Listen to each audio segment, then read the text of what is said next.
Walk into a commercial building after hours, and you'll usually encounter two things: a heavy smell of bleach and wet, highly saturated surfaces. We've been conditioned to interpret that harsh chemical smell as proof of a properly disinfected space, but that sensory feedback is highly misleading. Leaving surfaces drenched in heavy chemical solutions rarely improves hygiene. Instead, it inflates purchasing budgets, accelerates the wear and tear on facility materials, and leaves behind a persistent, harmful residue. The commercial cleaning industry operates on a deeply ingrained assumption that higher chemical concentrations produce a cleaner environment. In practice, this habit is a costly operational error that degrades the very surfaces it is intended to protect. This oversaturation starts with human behavior. Poor training, rushed schedules, and aggressive product marketing routinely lead cleaning staff to bypass precise measurements. Instead, they manually pour 3 to 5 times the recommended dilution rate straight into the bucket. This chart compares recommended dilution limits against actual manual pour rates observed in the field. That overconcentration actually traps dirt. When the water evaporates, it leaves a sticky layer of excess product that actively attracts soil, resulting in a worse clean than a properly diluted solution. Flooding a floor with concentrated disinfectant does not guarantee safety. It actively undermines the strict hygiene standards it is supposed to protect. Before a facility can optimize how its team cleans, it must first standardize the volume of product entering the workflow. Automated dilution systems solve this by removing the human element from the mixing process. These wall-mounted units mechanically dispense the precise ratio of water to concentrate, completely eliminating the habit of pouring by eye. Without changing a single mop or adjusting the schedule, installing these automated dispensers immediately drops chemical consumption by 25 to 40% at most commercial sites. Standardizing the chemical baseline and removing the temptation to overpour is the necessary first step to running a high-efficiency facility. Once the dilution is controlled, the operation can shift its primary focus from passive chemistry to active physics.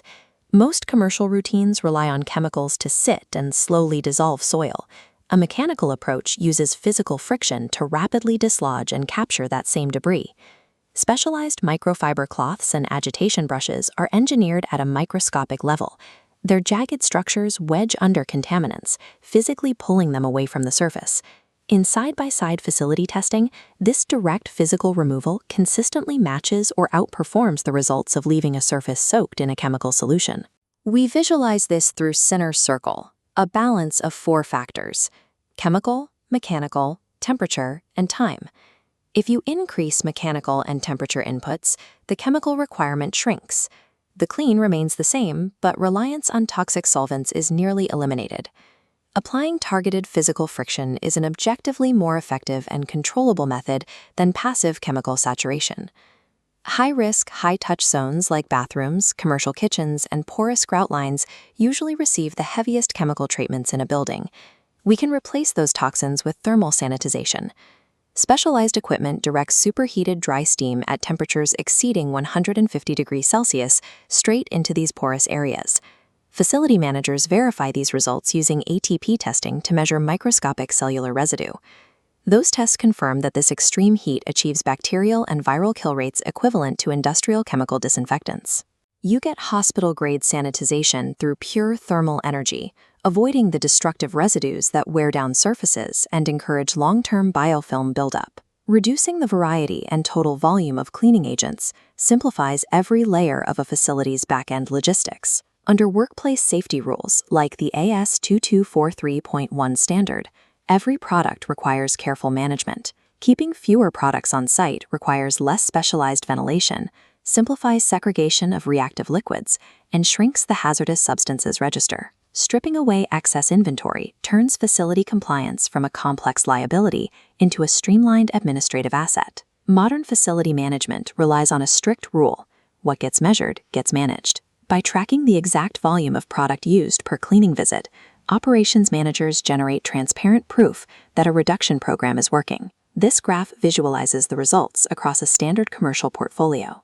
Implementing automated dilution and mechanical cleaning consistently yields over a 50% drop in total chemical volume.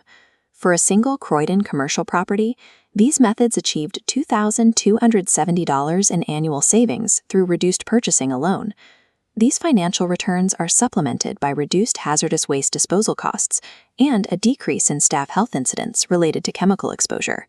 Slashing a building's chemical usage happens with zero compromise to its strict hygiene standards. A facility using these methods experiences superior cleaning outcomes, improved indoor air quality, and an environment where staff are no longer exposed to airborne toxins on a daily basis.